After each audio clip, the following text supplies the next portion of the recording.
Bismillahirrahmanirrahim. Assalamualaikum warahmatullahi wabarakatuh. Waalaikumsalam warahmatullahi wabarakatuh. Selamat pagi. Pagi, hai Des, luar biasa.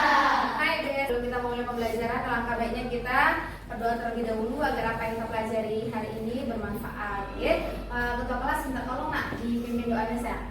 Qabla nabda dirasatana hayya nabda bidu'ai sawiyan.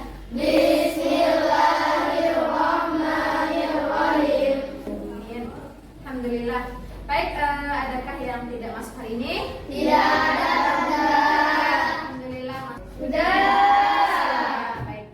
Oke, sebelum mulai pembelajaran pada materi baru hari ini, nah siapa yang masih ingat materi hari Selasa kemarin? Saya. Oke, apa? Unsur dan senyawa, Bunda. Unsur dan senyawa. Ada lagi? Saya. Oke, Tentang campuran. campuran. Campuran ada berapa? 2. Apa saja? Homogen dan heterogen. Apa yang Nanda rasakan ketika menggosok gigi? Pahit. Pahit, Dingin. dingin, pedas, terus Pengen muntah. pengen muntah. Baik, nah di sini yang asam jeruk sudah jelas dia bersifat asam. Sedangkan yang odol ini belum tahu ya apakah dia bersifat asam atau Basa. Nanti kita akan teliti ya seperti itu. Oke, baik. Nah, tujuan pembelajaran kita pada pagi hari ini, oke? Hasil larutan asam dan basa berdasarkan pH-nya. Kelompokkan larutan asam basa berdasarkan pH-nya. Yang tidak mampu mengukur pH suatu larutan. Dan yang terakhir, Nanda mampu menetralisir senyawa asam secara sederhana, oke? Dalam kehidupan sehari-hari. Apa saja? Oke, penilaian. Yang pertama ada sikap, pengetahuan, dan keterampilan. Seperti biasa ada pretest, ya. Jadi kerjakan waktunya 3 menit. Tulis nama dan jawaban. Oke, silakan. Go.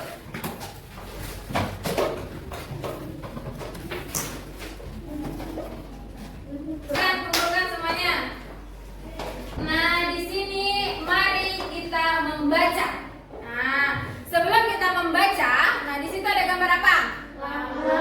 Lambung. Nah, kira-kira lambung itu kenapa? Kepada saat lambungnya sedang naik. Asam lambungnya sedang naik. Sakit, Mak. Sakit, Mak.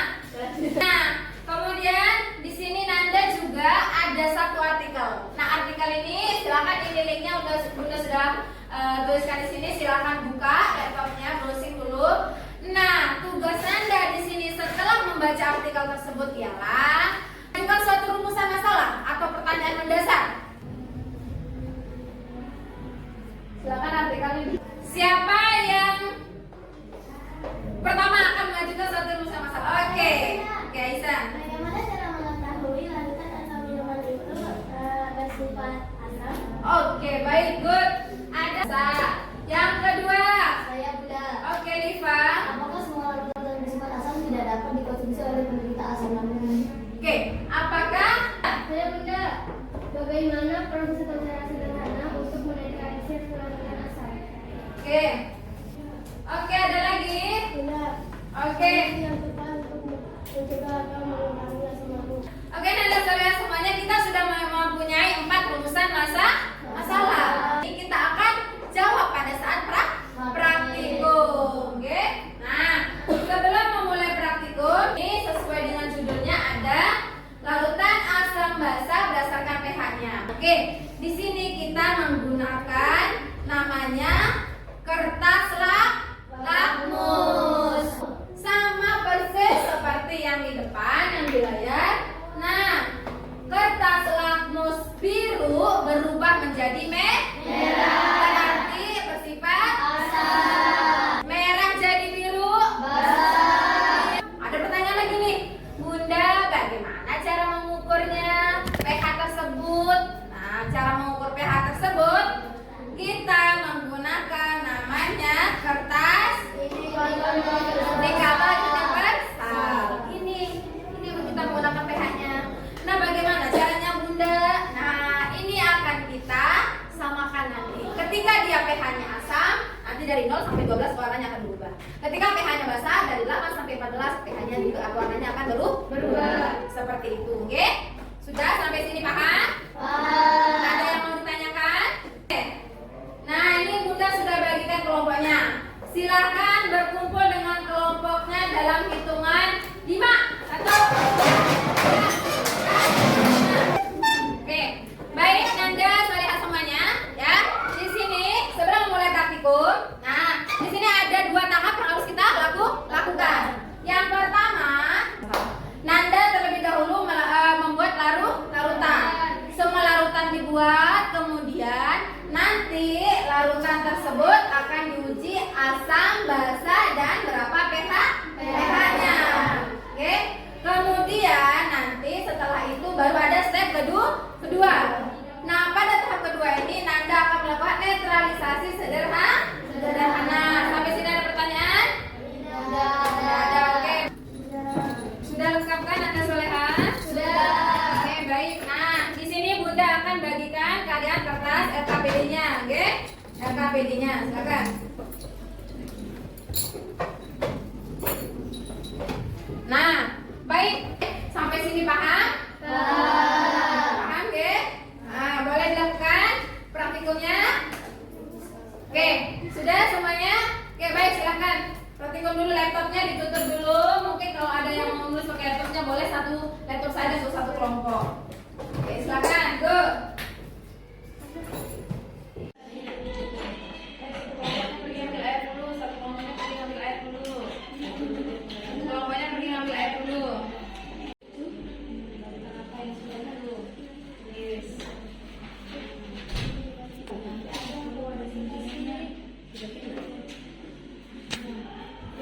Sambil ada yang isi LKPD ini juga. Nah, ada yang isi juga. Sekarang isi LKPD-nya larutan apa yang mudah ini? Biar cepat. Nah, ada yang dari situ tuh, ada yang dari tukang apa? Ada yang isi LKPD, ada yang tukang ngitungin. Ini larutan.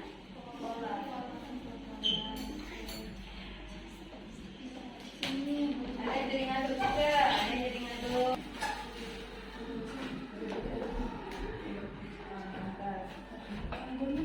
Ini apa ini? Ini anggur. Oke.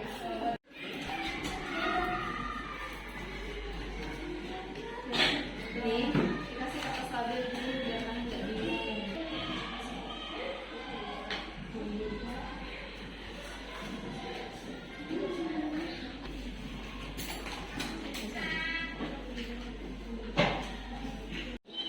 Sekarang susu. Oke.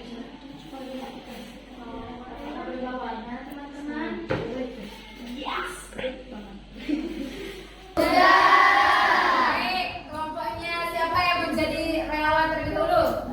Oke, kelompok basah. Ayo silakan maju kelompok basah. Sini. Assalamualaikum warahmatullahi wabarakatuh. Waalaikumsalam warahmatullahi wabarakatuh. Kami dari kelompok basa akan mempresentasikan tentang hasil praktikum kami tentang asam dan basa berdasarkan pH-nya. Di sini ada larutan tomat bersifat asam pH-nya 5, kemudian larutan jeruk bersifat asam pH-nya 3, deterjen bersifat basah pH-nya 12. Praktikum netralisasi campuran jeruk dengan pir pH-nya 4, campuran anggur dengan air kelapa pH-nya 5, serta campuran soda dengan melon pH-nya 6. Baik. Ada pertanyaan? Ada pertanyaan dari kelompok lain? Silakan dilanjutkan.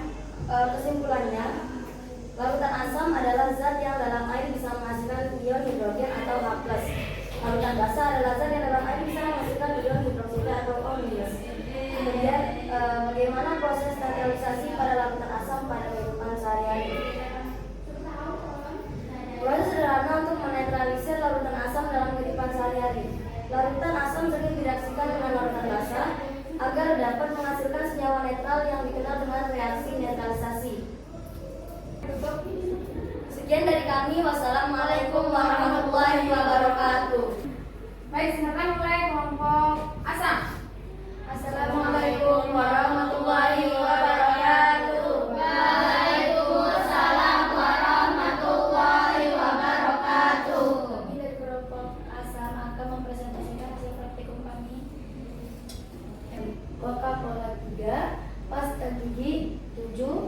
anggur 3, jeruk 3, dan susu coklat 4. Baik. Ada pertanyaan untuk kelompok asam? Silakan. Diva, oke. Saya Indah. Apakah larutan jeruk selalu bersifat asam? Semua jeruk memang bersifat asam, tapi mungkin jika ada jeruk yang lebih manis, pH-nya akan lebih tinggi. Pertanyaan lagi, silakan kelompok asam ditutup. Sekian presentasi dari kami. Wassalamualaikum warahmatullahi wabarakatuh. Oke, baik. Presentasi yang sangat luar biasa. Nanda Soleha semuanya, kita berdiskusi. Nah, tadi ada perbedaan ya antara kelompok asam dan kelompok basa. Mengenai apa tadi? Berbeda. pH-nya. Di kelompok basa ternyata pH anggur itu 4. Nah, sedangkan di kelompok asam pH-nya 3. Tidak ada yang salah dari praktikum Nanda Soleha semuanya, oke? Tidak ada salah, betul semua. Nah, bisa jadi anggur yang di kelompok A lebih kecut, sedangkan kelompok basa lebih kecut dibandingkan kelompok asam. Tidak ada yang salah, bagus semuanya praktikumnya. Oke, siapa yang bisa menjawab semua rumusan masalah yang sudah kita temukan tadi ya, dan yang kita cari jawabannya pada saat kita praktikum tadi? Saya. Oke, Diva. Untuk soal pertama, untuk mengetahui larutan tersebut bersifat asam dengan cara mengujinya menggunakan kertas lakmus atau mengukur pH-nya. Oke, baik. Soal kedua, tidak semua tidak bisa dikonsumsi, ada juga yang bisa dikonsumsi asalkan pH-nya tinggi. Oke, bagus. Yang ketiga, proses sederhana untuk menetralisir larutan asam dalam kehidupan sehari-hari. Larutan asam sering direaksikan dengan larutan basah agar dapat menghasilkan senyawa netral yang dikenal dengan reaksi netralisasi. Oke, good. Yang keempat, adapun solusi yang tepat untuk mengurangi terjadinya kenaikan asam lambung yaitu dengan cara mengonsumsi banyak buah-buahan yang mengandung alkali. Oke, good. Berikan fokus baik semuanya. Nah, ya, kesimpulan pada pembelajaran kita pada hari ini. Yang pertama, larutan asam zat yang dalam air bisa menghasilkan ion hidrogen, sedangkan larutan basa yang bisa menghasilkan ion hidroksida atau OH-. Oke? Nah, cara mengetahui suatu larutan itu bersifat basa atau asam dengan mengukurnya menggunakan kertas lakmus dan juga mengukur pH-nya. Nah, sedangkan proses sederhana untuk menetralisir larutan asam tersebut mencampurkan yang asam dengan yang basa. Senyawa netral larutan asam sering direaksikan dengan larutan basa untuk menghasilkan senyawa netral atau dikenal dengan reaksi netralisasi. Sedangkan solusi yang tepat untuk mengurangi terjadinya kenaikan asam lambung, sakit perut, panas rasanya. Nah, bagi orang yang tidak bisa mengkonsumsi obat, contohnya bisa menggunakan buah-buahan yang mengandung banyak alkali. Oke, good. Oke, bagaimana pembelajaran pada pagi hari ini? Menyenangkan. Menyenangkan. Oke, Nanda semuanya. Baik. Pertemuan besoknya hari Selasa, jangan lupa pertemuan Selasa kita akan lanjut ke materi pemisahan campuran. Ya, jadi nanti ketua kelasnya ambil bahan ajarnya di meja Bunda Ika, nanti ambil nanti saya titipkan ke ketua kelas, nanti dibagikan. Oke, sebelum kita menutup pembelajaran ini, Bunda Ika ada reward untuk yang sudah melakukan praktikum dengan baik. Nah, Bunda Ika akan memberikan reward bagi yang sudah melakukan praktikum dengan baik. Oke, nih silakan Anda. Oke, baik. Nah, Nanda Soleha, sebelum kita menutup kegiatan ini, Bunda ada satu lagi tugas untuk Nanda Soleha, yaitu melakukan proses. Silakan Nanda semua kerjakan proses terlebih dahulu. http://bit.ly/ftg.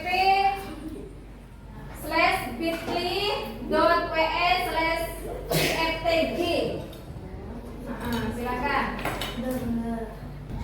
Oke, sudah? Sudah. Oke.